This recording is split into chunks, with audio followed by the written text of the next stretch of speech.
the Pink Zone and the initiative created by Coach Yao. I mean, Coach Yao's just been a great person, and if you were there yesterday, and I was there yesterday, I can't tell you enough how it was a testimony to her as a person, much more than it was a testimony to her as a coach. The testimony to her as a coach was the presence of the community of coaches that were there.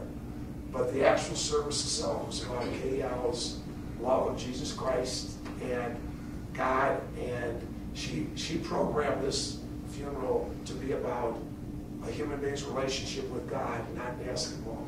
Oh, there were basketball pictures here and there, but it was so. Kay Yao is first diagnosed in '87.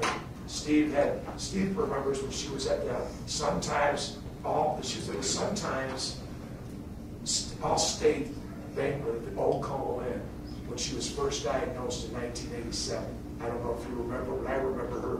And she gave one of the most inspiring speeches back then. It was right to the young girls of Chicago. It was one right there with Jimmy V's speech. So, since she's been fighting this since 2004, the last 5 years of her life, she's really been on a mission to enhance the Jimmy V Foundation and enhance cancer research through funding. So this has been a K initiative with the WBCA. I'm proud to say I was at the WBCA as that president when it was starting. I'm not saying I started it all. Please don't take it that way. But I was there when the WBCA had to make some hard and long. This is not easy to have a foundation of the magnitude that the KL Foundation has grown into in such a short time. It is unbelievable how 2 years ago was the first Think Pink Games, changed the name of Pink Zone because Think Pink is actually licensed by a sorority. So we had to change the name to Pink Zone, and to see this Pink Zone take off and actually be the week. We had planned today's Pink Zone Day because we don't have a game on a weekend inside the WBCA recommended time, which is February 13th to 26th or something. So, it's hard to say it's a thrill.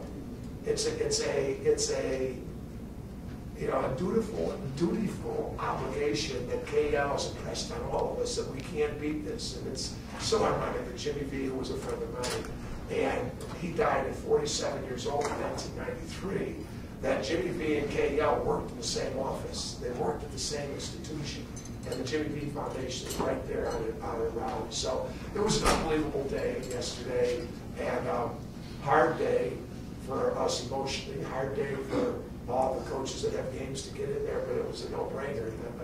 KL's remembrance is more important than a basketball game. So it was it's a special initiative. It's just starting to catch fire right now. You're just seeing the early beginnings of this.